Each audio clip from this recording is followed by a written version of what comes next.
Guys, ito para sa latest update natin dito kay Vivo.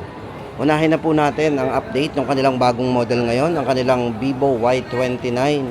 Kung bagong model guys ang ating hahanapin at ang hanap natin dito kay Vivo, good news guys kasi andito na ang kanilang latest model na Vivo Y29.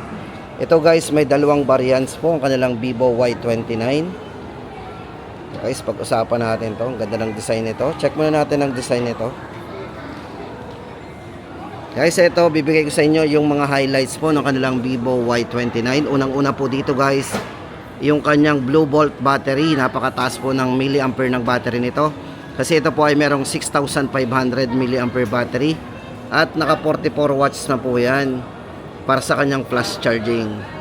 Yan. Syempre guys, matibay din ito kasi ito ay certified ng SGS 5-star drop resistance. At naka-military grade certification po yan. So, ibig sabihin guys, napakatibay nito. Accidentally, mahulog-hulog yan.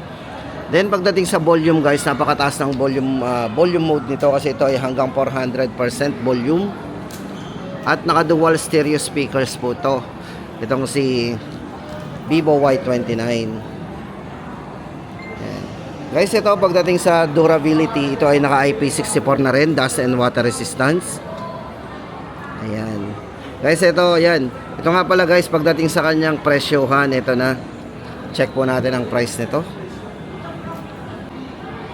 Ito nga pala guys, bago tayo pumunta sa presyo, ito, yung bago nga pala sa kanya guys dito. Yung kanyang circle to search with Google. So, madali tayo makapag-search dito. Tapos, meron din siyang helmet on face unlock. So, kahit naka-helmet po tayo guys, makapag-unlock po tayo gamit ang ating face unlock. O, diba? Yun ang bago sa kanya. Kahit naka-helmet, mare-recognize niya. Tapos, naka 50 month of smooth experience po natin dito. So, napaka-smooth po dito. Sabi-sabi na 50 months, so meron siyang 4 years plus. Yan, na fluency. Yan. Para po sa presyo guys nito, 8,999 po. Yung kanyang 128 gig. So, meron siyang 16 gig RAM. Meron siyang 8 plus 8 na RAM, 128. 8,999 at ang kanya pong 16 gig RAM 256 ay 10,999. Tapos guys, ito punta naman tayo sa kanilang Y28. So yung sinundan po nito na Vivo Y28.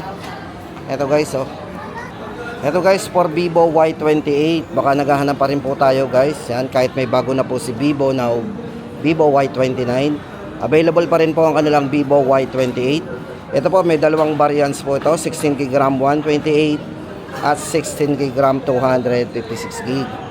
Ayan. Guys, bigyan ko kayo ng idea dun ulit sa mga specs nito. Ating basahin or alamin.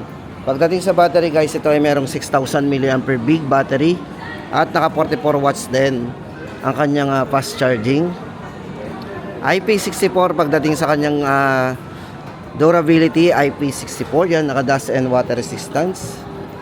At napakaliwanag din po ng display nito guys kasi ito ay merong high brightness with eye protection screen din.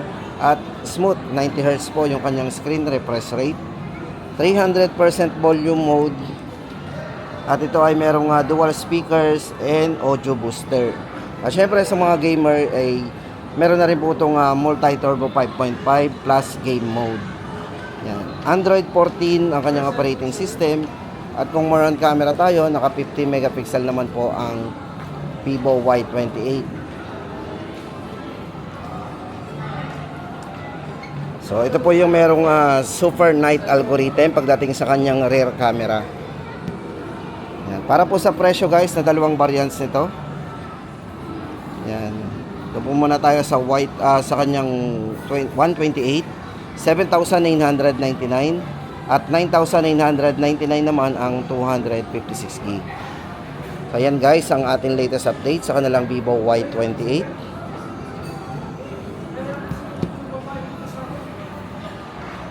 At ito naman guys, yung mga very affordable, yan, pababa na po ng pababa yung ating update sa inyo.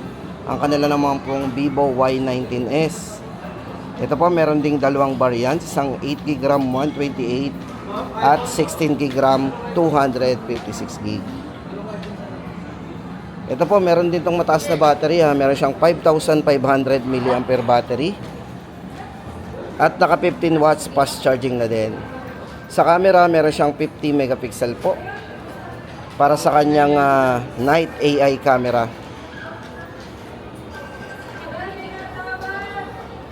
Yan, naka 50 MP. Tapos guys, ito pagdating sa kanyang, ito yung nasa likod po neto. Ito po yung kanyang dynamic light system. So, may ilaw-ilaw po yan. Tapos ito guys, pagdating sa durability, naka IP64 na rin, dust and water resistance.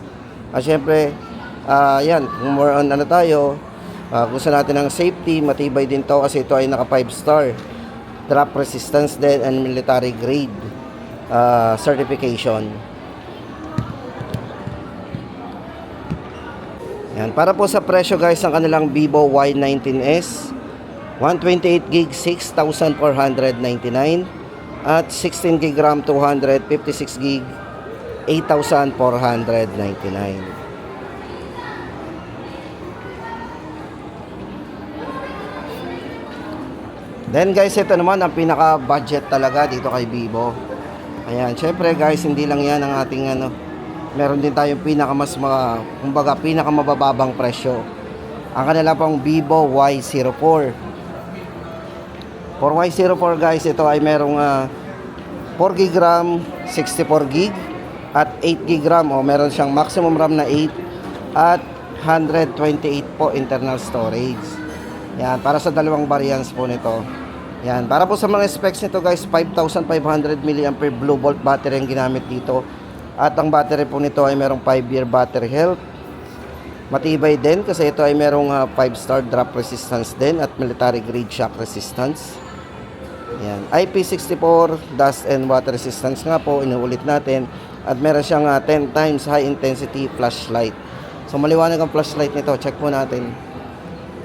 So check natin ang flashlight niya. Where's the flashlight? Diba? Napakaliwanag ng flashlight niya.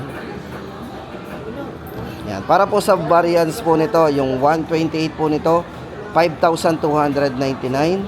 At yung 64 naman po nito ay 4,699. Check mo muna natin, baka, para makita nyo ng ayos yung design nito. Tapos guys, eto na, punta na tayo sa kanilang mga mid-range and top of the line. Ito guys, bago tayo pumunta sa kanilang check nyo muna itong buds. Baka gusto nyo bumili ng murang buds. Dito kay Vivo, meron sila ditong 1,699 na buds. Ang kanilang Vivo buds. Ito po yung may matipid na battery. 50 hours po, ultra long battery life. Super low gaming latency. Pwede natin gamitin yan sa game. At para po sa kanyang connectivity, 5.4 po ang ginamit na Bluetooth dito. Napaka-stable connectivity yan. Syempre guys, ito ay merong Google Voice Assistance, touch control, remote camera control at Find My TWS. So, di ba? Para po sa presyo ng kanilang Vivo Buds, 1,699. Tapos guys, ito naman ang kanilang pang isang accessories dito, ang kanilang Vivo Watch 3. Ito po yung Accurate Health Data Detection guys. Ito accurate. Pag sinabi natin accurate guys, parang na rin tayo yung mga professional yung nag-aano sa atin gamit ang ating Vivo Watch 3. So meron din tong matipid na battery, naka 16 days of super long battery life. Cross device interconnection. Ang display po nito guys, napaka-vivid kasi ito ay naka AMOLED display. Ayan, napakagaan din kasi naka 36 gram po yan, lightweight design. Yan, para sa dalawang variants po nito, ito pong kanilang ito ay rubber. Ang price po ng kanilang Asteroid Black rubber ay 13,999. At yung kanila pong Moonlight leather, Moon White leather po ay 14,999. Ayan, ang ating update. Tapos guys, ito ang kanilang Vivo V50 Lite 5G. Yan. Yung mga nakakamiss ng V40 Lite, ito po yung kanilang bagong release na Vivo V50 Lite. Ito guys, may tatlong variants din ang kanilang Vivo V50 Lite 5G. Isa pong 4G na 256 at 256 po na 5G at ang isa po nito ay 512G. Ayan. Guys, ito pagdating sa battery, sobrang taas ng battery, sobrang laki ng battery nito. Meron siyang 6,500 milliampere battery, naka Blue Bolt battery po yan. Pagdating sa kanyang charging, naka 90 watts po yan, sobrang bilis. At yung kanyang screen refresh rate, 120 Hz para sa kanyang Ultra Vision AMOLED display. So napakabibid na rin ang display nito. At syempre guys, kung more on camera tayo, ginamitan po si Vivo V50 Lite 5G ng Sony IMX882 camera. At sa mga mahilig mag-selfie, naka 32 megapixel po yung kanyang front camera. Yan, 32 MP. Then pagdating sa video, napakaliwanag po ng video nito.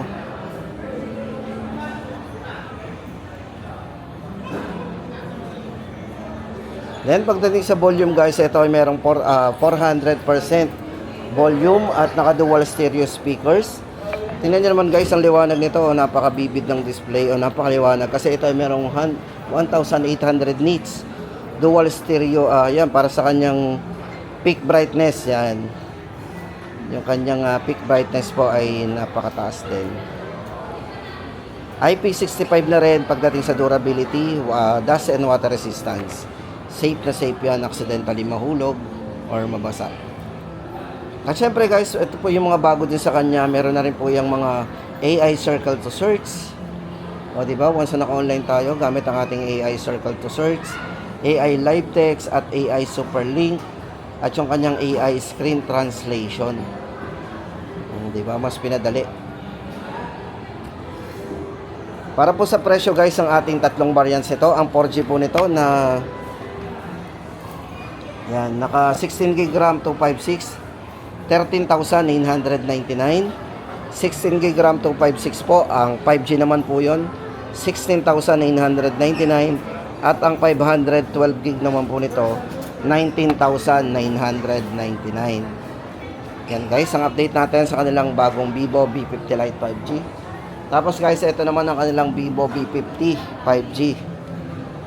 Yan, ito po may dalawang variants din ng kanilang Vivo V50 5G. Ayan, meron po yung 256 GB at ang isa po nito ay 512 GB. Ayan. Guys, ito bigyan ko kayo ng idea doon sa kanilang Vivo V50. Check po natin ang mga specification nito. Guys, ito for Vivo V50. Yan, kung more on camera tayo guys, ay tama-tama sa inyo to kasi ang lahat ng camera po nito ay ginamitan ng size all main cameras para sa kanyang AI Aura Light Portrait 2.0 ang ginamit dito. Yan, with AI 3D Studio Lightning 2.0 din. Check po natin yung camera. Ito guys, naka 0.6 din to, 112 degree para sa kanyang wide angle. Yan, syempre pagdating sa video, yan, ito po ay naka-size cinematic portrait video with SIPA. Yan, naka 4.0, parang sa mga DSLR camera po yan. Kasi napaka-smooth po talaga, tingnan nyo naman, oh. Kasi meron siyang DSLR level stabilization. Napakaganda ring hawakan nito. Yan. Kasi naka-curve. Ito guys, napakataas ang IP rating nito pagdating sa mga water and dust resistance kasi ito ay ginamitan ng IP68 and IP69. Pwede siyang ma-submerge up to 2.5 meters for 30 minutes. At pagdating sa processor, ito pong si V50 5G ay ginamitan ng Qualcomm Snapdragon 7 Generation 3 mobile platform. Yan, para sa ating latest price update, 24 GB RAM 256 po, 27,999. At 24 GB RAM 512, 30,999. Check nyo po yung design. Napakanipis.